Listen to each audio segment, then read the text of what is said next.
Hi guys, कैसे हैं आप लोग। मैं आशा करता हूं कि आप सभी लोग बहुत ही अच्छे पूर्वक होंगे और सभी लोग मन लगा के पढ़ाई कर रहे होंगे। जी हाँ प्यारे बच्चों, आज मैं रसायन विज्ञान यानी केमिस्ट्री में ऐसे टॉपिक को पढ़ाने जा रहा हूं, या तो आप 9th में हो, 10th में हो, 11th में हो या 12th में हो, या इसके अलावा आप कॉम्पिटिटिव एग्जामिनेशन की तैयारी कर रहे हो।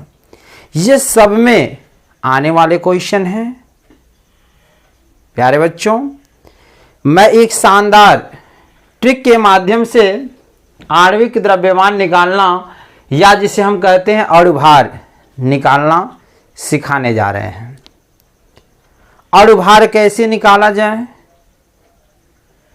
अगर आपने आज का वीडियो शुरू से अंत तक देखा तो जिंदगी भर आप कभी भी अणुभार निकालना भूल नहीं सकते हैं, बशर्ते आप शुरू से अंत तक इस टॉपिक को आप लोग देखें।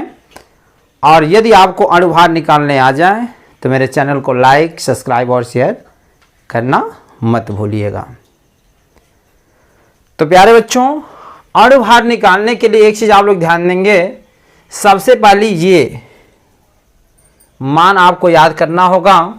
जैसे परमाणु क्रमांक यहाँ 1 से लेके 20 तक, कम से कम 20 तक आपको याद होना चाहिए। 20 तक याद हो गया तो आप पूरा, चाहे कॉम्पिटिटिव एग्जामिनेशन हो चाहे 9 to 12 हो, सब आप लोग क्या करोगे, परमाणु भार निकालना सीख जाओगे। हाइड्रोजन, देखो हाइड्रोजन का प्रतीक H होता है, इसका परमाणु भार क्या होता है 1। ये आपको ध्यान देना होगा, कहीं भी H लिखा हो तो इसका परमाणु भार क्या होता है 1। हीलियम का प्रतीक क्या है Ha और इसका परमाणु भार क्या होता है 4। ये आपको पॉइंट याद करना होगा, ठीक है ना। फिर क्या है, थर्ड लिथियम Li, परमाणु भार क्या होता है 6।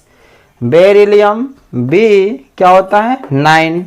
बोरान B 10 होता है। कार्बन का प्रतीक C, परमाणु भार क्या होता है 12। नाइट्रोजन का प्रतीक N है, परमाणु भार 14। ऑक्सीजन का प्रतीक O है, परमाणु भार 16। फ्लोरीन का प्रतीक F है, परमाणु भार 19। ये आपको सभी के सभी मान अच्छे से याद करने हैं।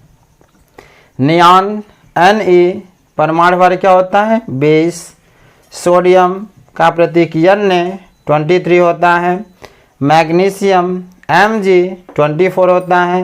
एल्यूमिनियम Al 27 होता है। सिलिकॉन Si 28 होता है। फास्फोरस P 31 होता है। सल्फर S 32 होता है। क्लोरीन Cl 35.5 होता है। आर्गन Ar 40 होता है।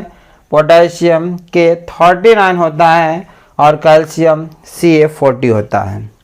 इन सभी के सभी प्रतीक, तत्व के नाम और परमाणु भार अच्छे से आपको क्या होना चाहिए, याद होना चाहिए। अगर ये मान याद हो गए तो किसी का भी परमाणु भार क्या कर सकते, अणुभार आप क्या कर सकते हो, निकाल सकते हो।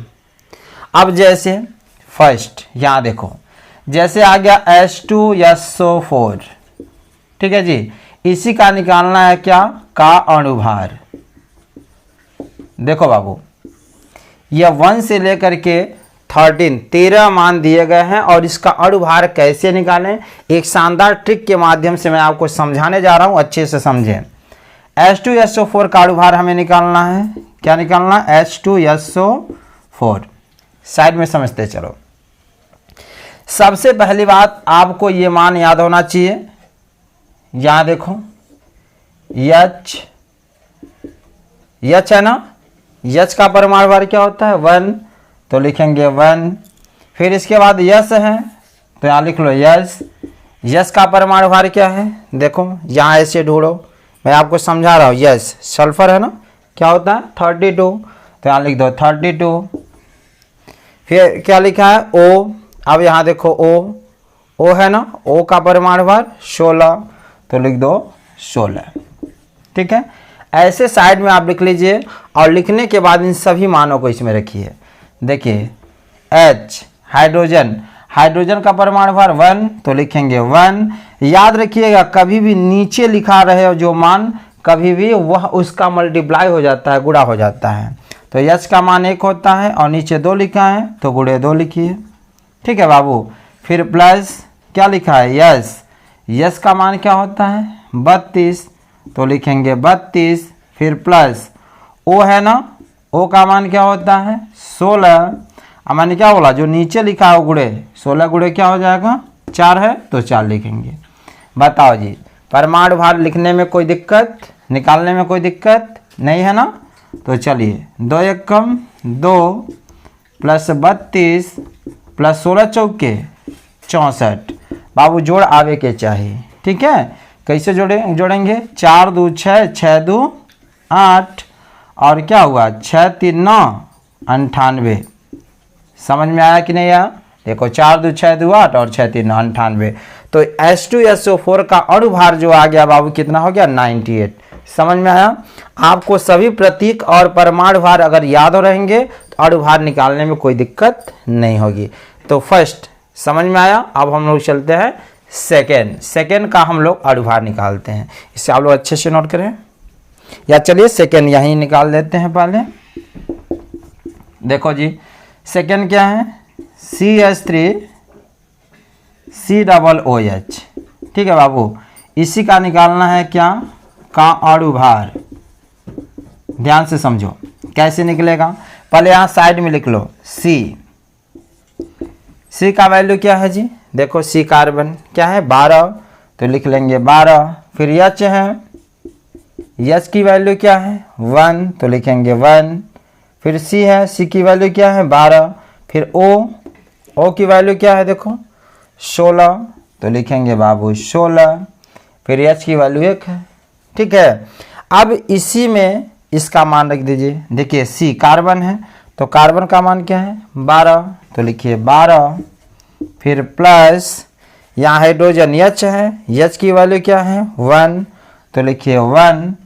गुणे क्यों गुणे, क्योंकि नीचे 3 लिखा है ना, तो 1 गुणे क्या हो गया 3। फिर यहाँ कार्बन है तो प्लस कार्बन C का मान क्या है 12 तो लिखिए 12, ठीक है बाबू।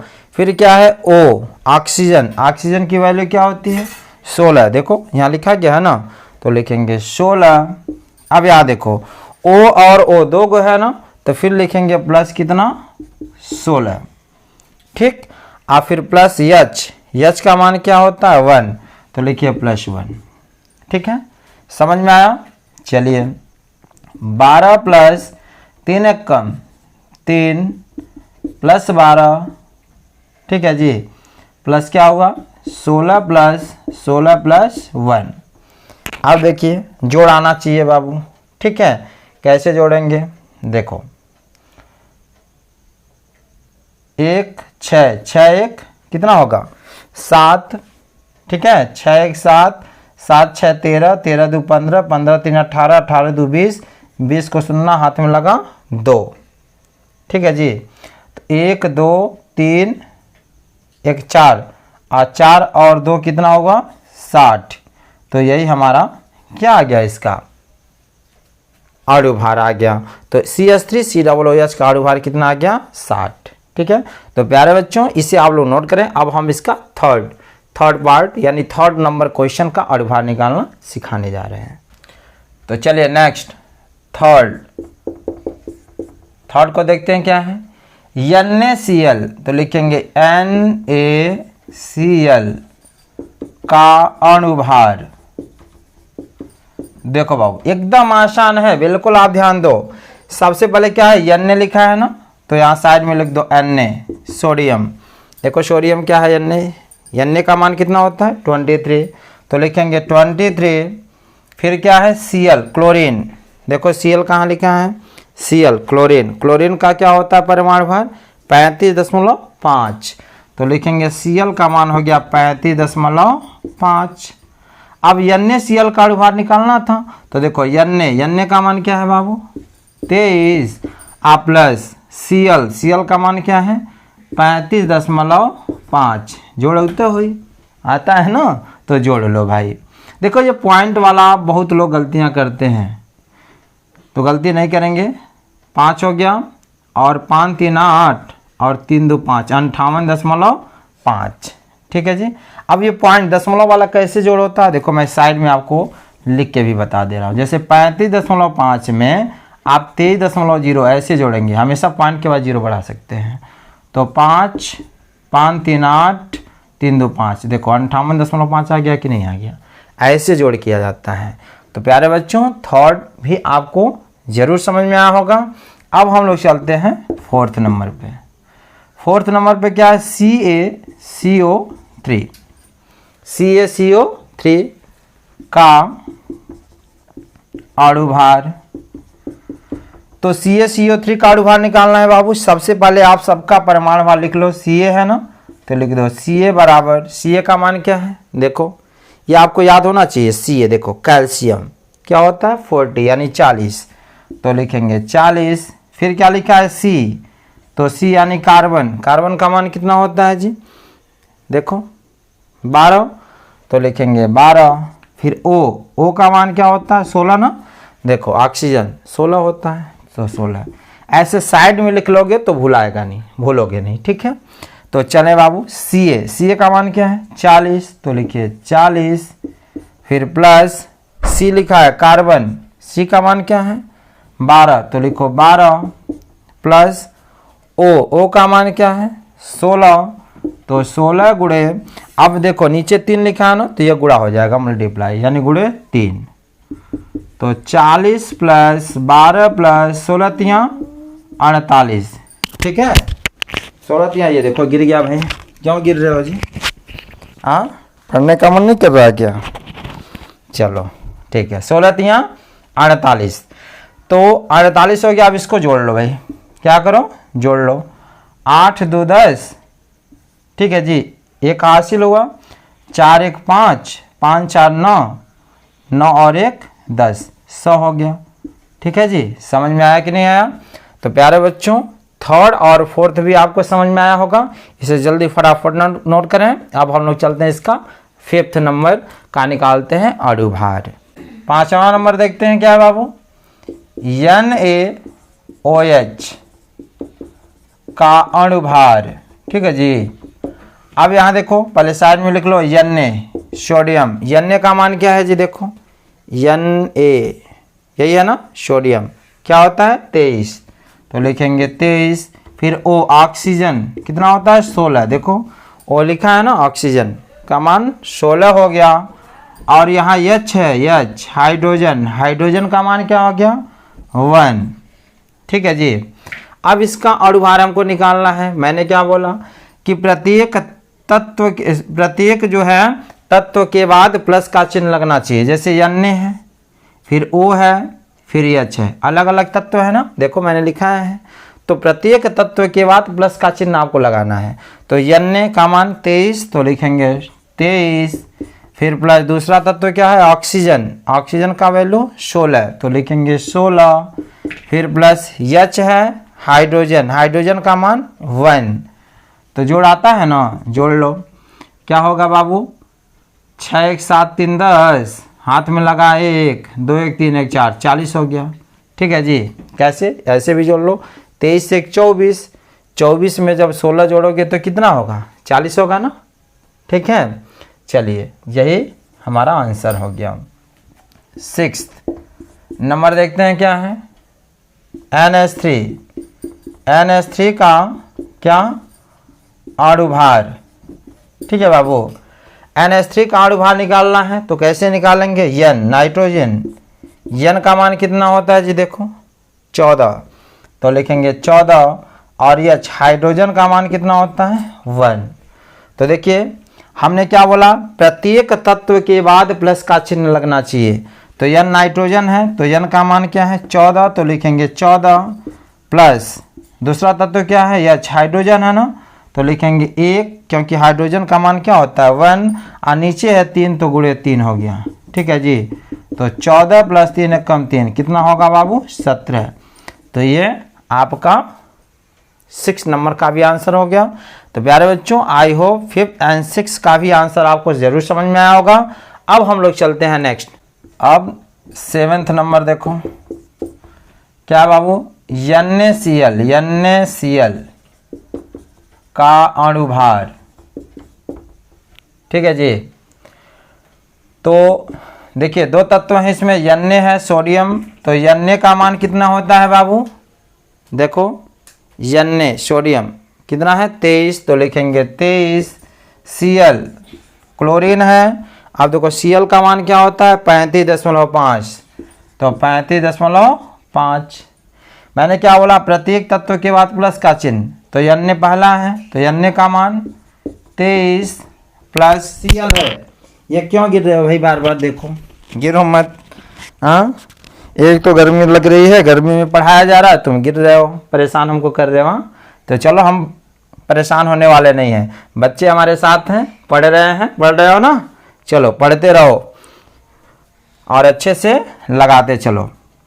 तो NaCl का अणुभार, Na का मान 23 और Cl का मान है 35.5, तो लिखेंगे 35.5। ठीक है जी, जोड़ाना चाहिए, तो 5 है तो 5 लिखो और जोड़ो, 5 3 8 3 2 5, 58.5 हो गया। ठीक, 8 नंबर देखते हैं बाबू, क्या है, C2H5OH का अणुभार। क्या है, C2H5OH का अणुभार। आप देखो यहाँ लिख लो कार्बन C का मान क्या होता है जी 12, तो लिखेंगे 12। हाइड्रोजन H है, H का मान क्या होता है देखो 1, तो लिखेंगे 1। O ऑक्सीजन क्या होता है 16, देखो 16, तो लिखेंगे 16। ये मान तो आपके माइंड में सेट होना चाहिए, पहली बात, यह याद तो सब कहानी याद। ठीक है, तो चलो अब इसमें देखो कितने तत्व हैं, एक कार्बन है C, हाइड्रोजन है 2, ऑक्सीजन है, ठीक है 3 और हाइड्रोजन फिर है, तो सबके पहले प्लस का चिन्ह लगेगा। तो C कार्बन है, कार्बन का मान 12, तो लिखो 12। फिर गुणे क्यों, क्योंकि नीचे क्या लिखा है 2, तो गुणे 2 हो गया। फिर प्लस दूसरा तत्व क्या, हाइड्रोजन H का मान 1, तो लिखेंगे 1। फिर गुणे क्यों, क्योंकि हाइड्रोजन के नीचे क्या है 5, तो 5 हो गया। फिर प्लस तीसरा तत्व क्या है, O ऑक्सीजन की वैल्यू 16, तो 16। अब यहाँ तो नीचे कुछ लिखा नहीं, अंक छोड़ दो। फिर प्लस हाइड्रोजन है, तो प्लस हाइड्रोजन का मान 1, तो गुणा करो 12 दूनी 24, 5 1 5, आ प्लस 16 आ प्लस 1, तो जोड़ो जी 24 हो गया प्लस 16 और 1 17, आ 17 और 5 कितना होता है पता है 22। कितना होगा 22। देखो 16 1 17, 17 और 5 22, जब जोड़ेंगे तो 4 2 6, 4 2 6 हो गया, 2 2 4 46 हो गया। ठीक है बाबू, बोलो समझे कि नहीं समझे। तो प्यारे बच्चों, आप सभी लोगों को 7th नंबर तक जरूर आया होगा और इसके बाद 8 नंबर तक कंप्लीट हो गया है। अब 9 10 11 12 13 इन सभी क्वेश्चन को, इन सभी का अणुभार आपको निकालना होगा और निकाल करके कमेंट बॉक्स में बताना होगा। मैं देखना चाहता हूं कि कितने ऐसे बच्चे हैं जिनको अणुभार निकालना आ गया है। और प्यारे बच्चों, मैं आशा करता हूं कि इसके आगे सभी आप लोग जरूर अणुभार निकालोगे और अणुभार निकाल करके कमेंट बॉक्स में जरूर बताओगे। ठीक है, कि कितनी आपकी पढ़ाई चल रही है, मैं भी जानना चाहता हूं। तो प्यारे बच्चों, अगली कड़ी में अगली वीडियो के साथ पुनः मुलाकात होगी। तब तक के लिए धन्यवाद।